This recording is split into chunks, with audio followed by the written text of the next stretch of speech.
Welcome back, guys. Today we have something really cool to talk about. I really enjoy talking about this kind of stuff. We're going to be comparing the full frame Lumix S5 Mark II versus the Micro Four Thirds Lumix G9 Mark II. Now here is the sensor difference. We're going to be comparing these in low light.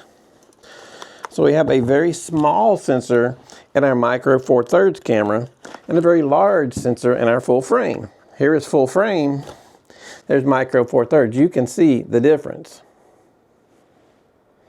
Now, if Micro Four Thirds doesn't ring a bell, and I know it doesn't to everybody, don't confuse it with APS-C. APS-C is in between these two size cameras. If you have like a Canon 50D, if you have a Nikon that's not a full frame, or if you have a Fuji camera, those are APS-C. This full frame, if you've got a lens on it, like I've got a 28-70 on there right now, that is a 28-70. If I put, like I have the equivalent of a 28-70 on the Micro Four Thirds, but it's labeled a 12-35 because you multiply it times 2 to get the same. So that's how much smaller your sensor is. So the problem is shooting in low light. Everybody says Micro Four Thirds is garbage, throw it out, don't use it in low light. And there's some truth to be said to that. But that doesn't mean Micro Four Thirds is not a good camera system. It serves its own purpose. It's a whole different type of camera, really. But what I did, we shot some pictures off a balcony of a hotel, and we're going to compare the pictures. We're going to bring them up. We're going to look at them. I've got them marked. This camera goes from 100 ISO all the way up to 51,000 something. This camera goes from 100 to 25,600. So we're going to take a look at the images and see how they look as we zoom them in and see what kind of grain we're getting. Obviously, the full frame is going to look better in low light because you've got a bigger sensor to capture the light. So how much better is what we're looking at. You need to know when you're shooting with your camera, whether you've got a full frame, an APS-C or a Micro Four Thirds camera, how far you can go with your ISO is very important.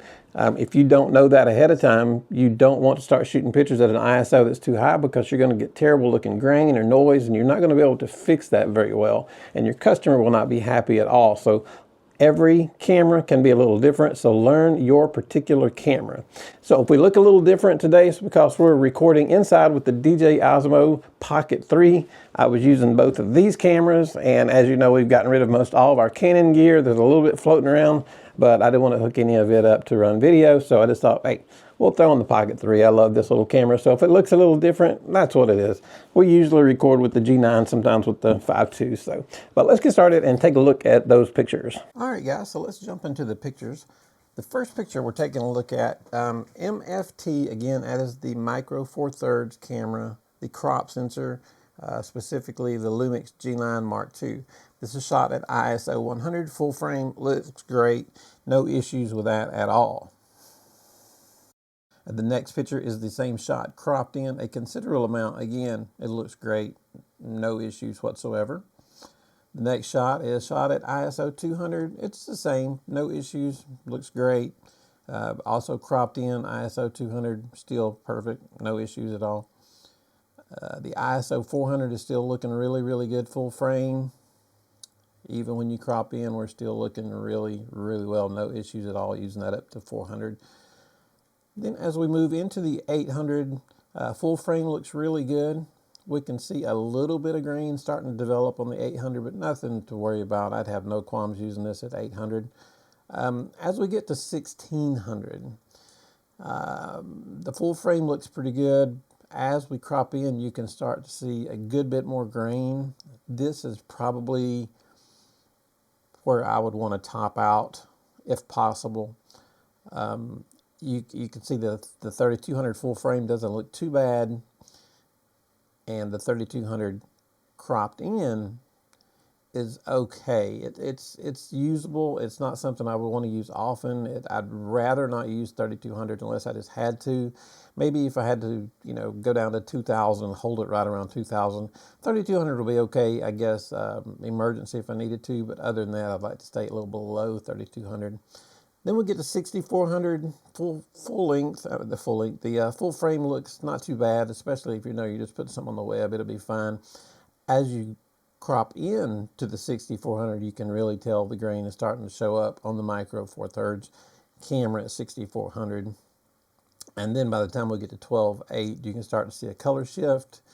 And then when you get to the cropped version, you can see it's really starting to get rough. It's unusable pretty much right there for any practical purposes. Would never give that to a client. Then it will go to 25,600, and there it is, full frame. And then close up to 25,600 is just utterly useless. There's no sense in even thinking about using that. So now we'll jump over to the full frame, which is the Lumix S5 Mark II, 24 megapixel full frame.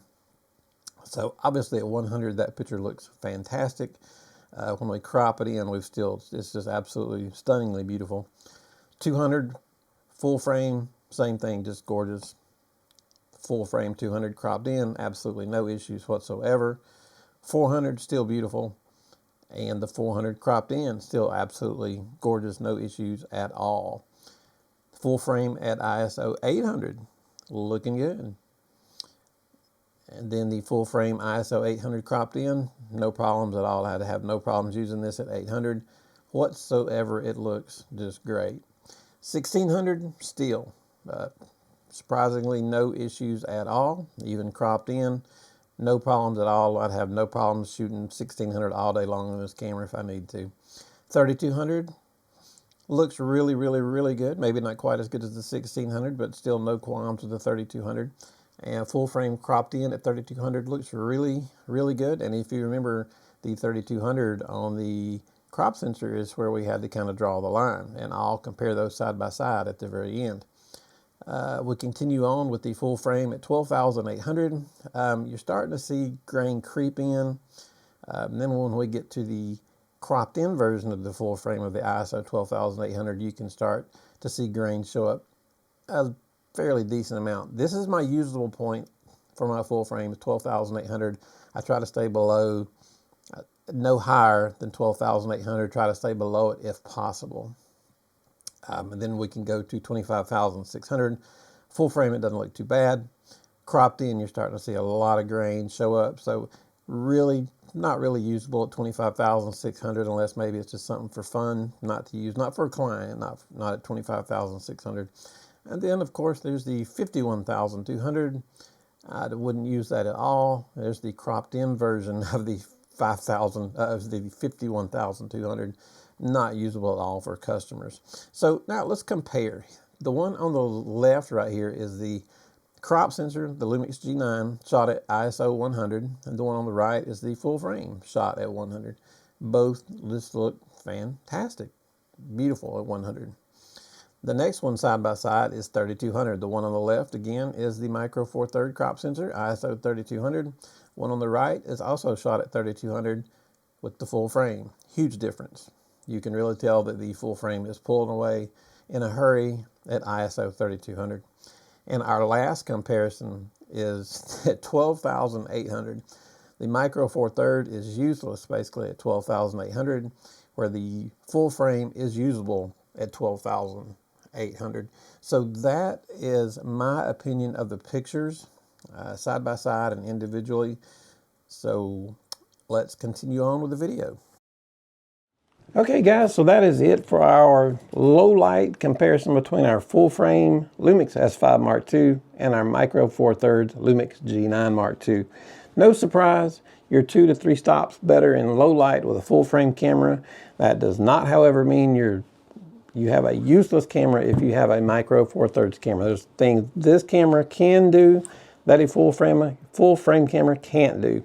Every camera is going to have pluses and minuses. That's why I have both of them. I wouldn't just have one good camera and one bad camera. I use this camera for weddings, this sort of thing. This camera is a lot for video. If I know that I don't need anything more than a 5x7 or whatever, it's lightweight. It's great to travel with. It does a lot of things nice. The stabilization on that little sensor is better than the stabilization on this. So don't write off Micro Four Thirds just because of low light ISO. Everybody likes to take micro four thirds and say, oh, it's trash, but it's not trash. It's a wonderful camera if you use it for what it's supposed to be used for. It has its place, so keep it in its place and you'll be fine. You'll be happy that you did. The lenses are so much cheaper and smaller, even though this is a very small 28 to 70. Most of them are a lot bigger than this. This one is the equivalent, and you can tell that it's even smaller than that one.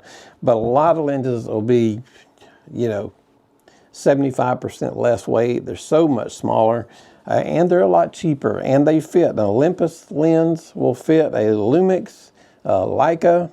There's micro four thirds is going to fit a micro four thirds for the most part. Whereas once you get into the other cameras, you're going to have certain mounts. Like if you're with Canon, you're going to need, if you're in the RF mount, you're going to need the RF mount lenses or an EF mount adapter. So it's a lot more, you have a lot more freedom and a lot less expensive lenses when you're with micro four thirds compared to paying a lot more for a full frame. So there's good and bad. Pluses and minuses, you know, it's there. We're learning. If you have any questions about what I'm talking about, just let me know. Let me know if you have micro four thirds or if you shoot full frame. I know that micro four thirds has a huge following. I love micro four thirds. I think they make some great cameras. They come in amazingly handy. If I'm on a quick trip and I'm going to throw some stuff on an airplane for a night, I'm going to take my Lumix G9 Mark II micro four thirds and shoot with it. It's just so much lighter weight and easier to carry. It'll do the job. Anyway, then if I need, you know, if I'm doing a bridal portrait or something and I need a huge shot, I'm taking the full frame camera. So anyway, guys, everything has a place. I appreciate it. If we're helping you out, give us a thumbs up, hit that subscribe button. You guys have a great day. Thank you.